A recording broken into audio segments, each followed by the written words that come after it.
ஓம் சாமியே சரணமையப்பா.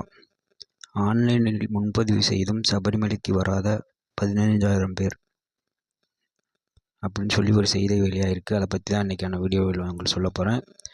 அது என்னன்னு பார்த்தீங்கன்னா, திருவாங்கூர் தேவசம் போர்டு தலைவர் PS பிரசாந்த் நேற்று அளித்த பேட்டி. பம்பையில் ஸ்பாட் புக்கிங் வசதி விரிவுபடுத்தப்பட்டுள்ளது. ஆதார் கார்டுடன் வந்தால் அனைவருக்கும் தரிசனத்திற்கான பாஸ் வழங்கப்படும்.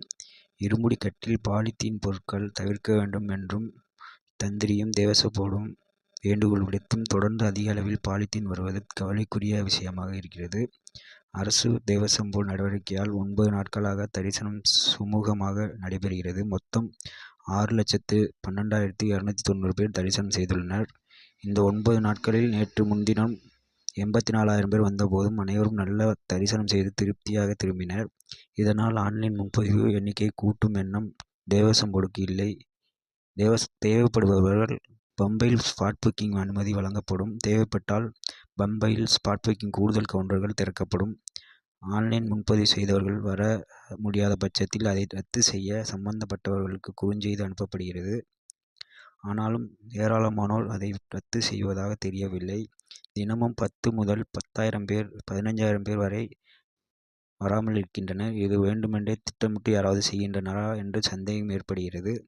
மேலும் 18 படிகளில் போலீசாரின் பணி நேரத்தை 20லிருந்து 15 நிமிடமாக குறைத்து நல்ல பலனை தந்துள்ளது. 20 நிமிடமாக இருந்தபோது கடைசி 5 நிமிடத்தில் போலீசார் மிகவும் சோர்வுற்றபடி ஏற்றும் வேகம் குறைந்தது. அத்துடன் 18 படிகளில் ஏறியதும் கொடிமரத்தின் 2 பக்கங்களில் வழியாக நேரடியாக சென்று மூலவரை வழிபடும் திட்டம் நடப்பு சீசனுக்கு பின்னர் பரிசோதனை ரீதியாக செயல்படுத்தப்பட்டுள்ளது. அதற்கு முன்பாக கேரள அரசும் உயர்நீதிமன்றமும் மாஸ்டர் பிளான் கமிட்டி தந்திரி உள்ளிட்ட அனைவரிடமும் ஆலோசித்து முடிவெடுக்கப்படும். இவ்வாறு மூலவரை தரிசிக்க ஏற்பாடு செய்யும் போது பக்தர்களுக்கு அதிக நேரம் தரிசனம் கிடைக்கும். ஒரு நிமிடத்தில் 80,000 பேர் மட்டுமே படியில் ஏறுவதால் அந்த 80,000 பேர் அந்த குறிப்பிட்ட நேரத்திற்குள் நேரில் தரிசிக்க முடியும் என்பது தேவசம் போர்டு கருத்து. மொத்த வருமானத்தை கணக்கிட்டால் இந்த ஆண்டு 41,64,65,000 ரூபாய் கிடைத்துள்ளது. கடந்த ஆண்டு இது 28,30,20,361 ரூபாய் இருந்தது. கடந்த ஆண்டை ஒப்பிடும்போது 13,33,79,801 ரூபாய் கூடுதலாக கிடைத்துள்ளது என்று தேவசம் போர்டு கூறியுள்ளது. அதனால் இப்போ பிளாஸ்டிக் பொருட்களை அதை தவிர்த்துடுங்க. தேவசம் போர்டு அறிவுரைப்படி நீங்கள் பிளாஸ்டிக் பொருட்கள் கொண்டு போகாதீங்க.